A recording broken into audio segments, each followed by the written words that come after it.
We are here today. We came to worship the name of the Lord, and so we did that. That's awesome. That worship this morning, and now we'll learn a little bit of His Word. It seems appropriate in the church, right? So I always ask. So you guys did your homework? Yes. So at least I know. Thank you, Janet. I appreciate that very much. So this week I came across this quote from a friend, Carlos Romero, that says, "We cannot allow the noise of the culture to seduce us into a culture of complaint that makes our heart toxic and our bitterness justified." Think about it a little bit, because it's really a concept that is new. It seems like it's new, but it's really not a new concept. And so I want to kind of touch base a little bit on that. My message today, it's entitled, Up Your Game. Let's up your game. And it's coming from Luke chapter 10, verse 25 to 27. We have some of the scripture here on the screens. You can open your cell phone or your Bible if you have it there, if you feel more comfortable. And I'm going to be reading from that text and kind of unpacking what that means. It's a very known passage, and so it's always challenging to preach on a text that everybody knows, because as soon as we start reading, you go like, okay, I know where it goes. So let's hope to be able to see it with fresh eyes. Amen? So the Word of God says on verse 25, "On one occasion, an expert in the law stood up to test Jesus. 'Teacher,' he asked, 'what must I do to inherit eternal life?' 'What it is written in the law?' he replies, meaning Jesus. 'How do you read it?' He answered, 'Love the Lord your God with all your heart, with all your soul, and with all your strength, and with all your mind, and love your neighbor as yourself.' 'You have answered correctly,' Jesus replied. 'Do this, and you will live.'" Like I said, it's an expert of the law, it's an attorney, a lawyer. As any good lawyer knows, never ask a question unless you already know the answer, right? Because if you don't know the answer and you ask the question, you're risking to have the answer you don't want to have. But he asked the question, and obviously it's shown in his answer that he knows the law. He quotes a verse from Deuteronomy chapter 6, verse 5, "Love the Lord your God with all your heart, with all your soul, and with all your strength." And then comes and combines it with another text of the law of Moses from Leviticus chapter 19. "Do not seek revenge or bear a grudge against anyone among your people, but love your neighbor as yourself. I am the Lord." So he knows the law. He asks Jesus a question, and Jesus puts it back in his court, and he gets a good answer. Moreover, we probably all know that Matthew chapter 22, Jesus actually says, "Love the Lord your God with all your heart, with all your soul, with all your mind. This is the first and the greatest commandment. And the second one is, love your neighbor as yourself." All the law of the prophet hangs on these two commandments. This is the sum of the entire law. And so the lawyer answers correctly. But he's not satisfied with that answer. That was not what he was looking. Did you notice that says he was trying to test Jesus? And he gives the answer, and Jesus said to him, "Good. You know the answer." So in a desperate effort to try to continue driving his point, he does what we normally do when we don't know what to do. He mess up. And he asks, "Wait a minute. So who's my neighbor?" Look what he says. trying to justify himself. Verse 29. But he wanted to justify himself. Now the real intention is coming to light, right? It's not about the answer. It's about who he is, who he's trying to appear to be, a justified person. So trying to justify himself, he asked Jesus, "Who is my neighbor?" And Jesus said, "Okay, baby, bring it on. Now you're in my court. We tried yours first. We tried the law. You did it. Now, let's do it. Let's up our game." And who doesn't like a good storytelling? Do you have memories of your childhood when you were in your grandparents' lab and have some good stories? Or that just happened to me?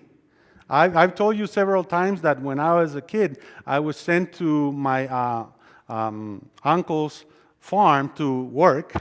And obviously, my uncles, I was the kid, so they'll give me some stories that they weren't very good. They were frightening and things like that. But they were still good memories. And so Jesus knows and understands that. And Jesus is the master storytelling. And so we tried the law, so now let me up my game and I'm going to respond to you with this story. We call these stories a parable in church lingo, which only means that is a story used to illustrate a moral or spiritual lesson. That's all what it means. And so Jesus started his story on verse 30, and he said, "A man was going down from Jerusalem to Jericho when he was attacked by robbers. They stripped him of his clothes, beat him, and went away, leaving him half dead." Half dead. This was a serious beating. It wasn't just taking away his clothes and his things. No, they were making sure he was not going to leave that place after his encounter. Now, a little bit of the terrain, the background over there, you can barely see it. It's from Jericho. It's a very rocky area. I haven't been personally. Some of you probably have. And you may know and understand a little bit of the terrain. So Jerusalem is about 14 miles away from Jericho. It's not a very far distance. However, Jerusalem sits about 2,500 feet above sea level. But Jericho sits about 850 below sea level. So if you're like me, that I can't really tell that it's just a big difference from one place to the other one in a very short distance. So you understand, like I said, it's a rocky, it's winding down, going to the road, and robbers will normally spend time there because it offers the perfect place to perform their job. And so Jesus continued telling this story. This is just important for us to understand that in order to move to one side or the other to the road, you have to be intentionally about it. It didn't just happen that you were going over there. So verse 31 says, "A priest happened to be going down the same road. And when he saw the man, he passed by on the other side."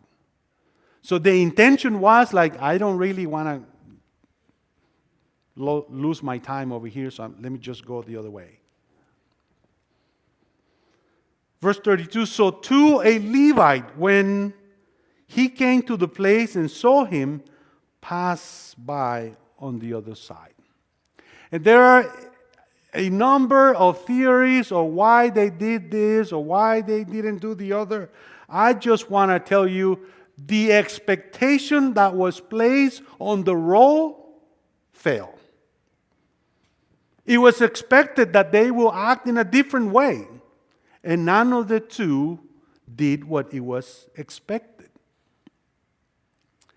Remember I said Jesus is the master storytelling? And so, in order to continue his story, he introduced a character that is going to flip everybody's mind. It's going to give them a heart attack just to think about this.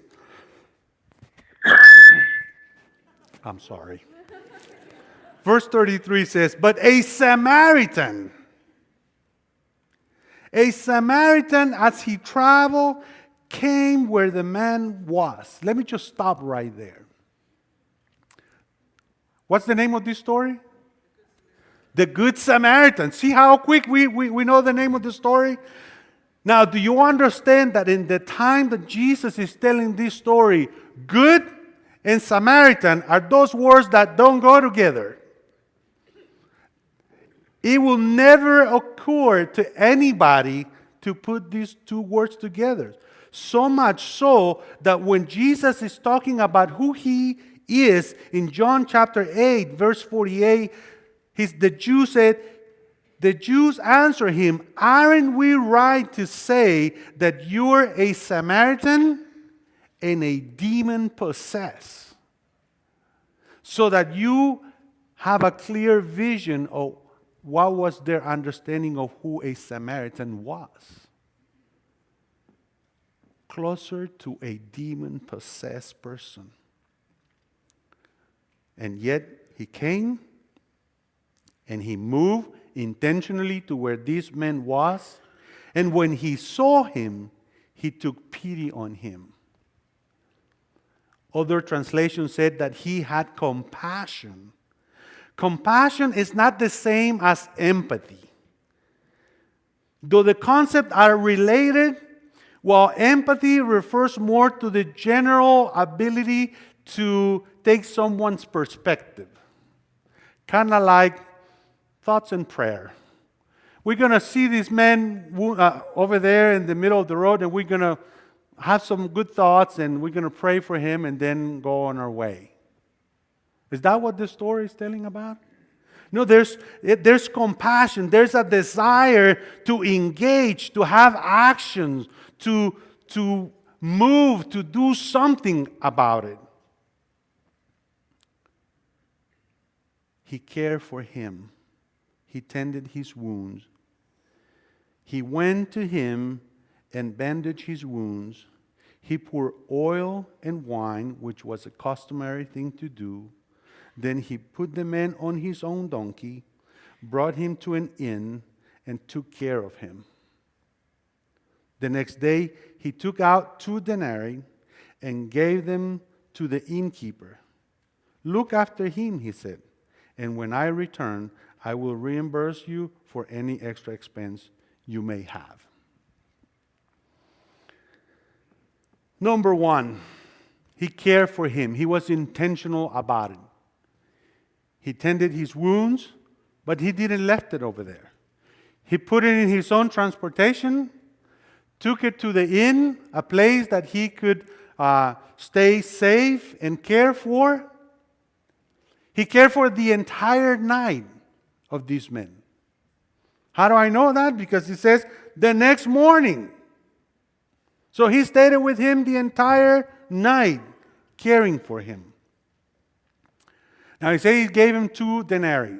1 denarii was the wages for an entire day of work. The cost of the inn per night, it was a 32 part of a denarii. I don't know if you can make that figure in your head. It's hard for me. So let's think a denarii is $100. Okay? So the cost, the 32 part of $100 is what? $3, right? And these men, these Samaritan, this non-expected person to act this way, reach in his pocket, give $200 to the man so that he can take care of him. Then he goes on grabbed his checkbook, signed a check with no figure, and he gave it to him and said, whatever you spend, I will take care of it. You know how dangerous it is to give somebody a signed blank check? Don't give it to me. I have plenty of things that I can buy. I need a bike. I need a new vehicle. I need a vacation. I can think of so many things that I can use a signed blank check. Do you guys see what is Jesus doing? Do you understand that this is not mere charity? This is an intentionally lavish love that this man who is not supposed to act in this way is now giving us this huge lesson. Do you understand that this expert of the law gave Jesus the law, and Jesus is now giving him the gospel? Jesus is now showing him how God loves us. Because when it says, do the neighbor as you love yourself, isn't that the way we would like for somebody to care for me? In ways that nobody can pay that. That's how I would like to be cared for. So that's the way I need to start caring for others. And then finally, Jesus has to come up to the end of the story and strike his point, right? Verse 36. Which of these three do you think was a neighbor to the man who fell in the hands of the robber? And the answer of the expert of the law is always appalling. The one who had mercy on him. He can't come out himself to say the Samaritan. He has to say the one who had mercy on him. It's too much for him to process in that moment. Can you think of names that you can change that word Samaritan for us today? I know you can. I won't do it for you. The one who had mercy on him. Rebecca Bonnord puts it this way. Nothing can make us right with God unless we know why we are wrong with him. Let me read it again. Nothing can make us right with God unless we know why we are wrong with him. Did you get that? And where our hope really lies. Our outward actions need to be infused with the desire to follow him. Did you notice in the story that nobody is there to give thanks to the Samaritan? He's not expecting any recognition. The expectations are not there. Nobody expects the Samaritan to act in this way. So she still asks, what are the motives behind your motions? What are the motives behind our actions?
these are at least 3 ministries, food ministries, that we're still carrying in our midst. Dining with Jesus happens every Monday at 10 a.m. We cook about 150, 160, somewhere in that neighborhood, meals for the homeless that are taken to Fort Lauderdale, downtown Fort Lauderdale, Mondays afternoon. Dinner church is a different way to connect with people. We have that every Saturday at 6 p.m. We do that in Spanish to connect with different people. And we also have a program that is called School Bags, that program that was started last year by Edible Extras. We plan to continue caring for that ministry starting in September for the children at school that have lack of food for the weekends. And so when I think about this story and when I think about what we do, I know that we have a tradition to care for the needy. However, what I want to give you today, what I want to leave you today, is that we need not to do things just because it's a tradition.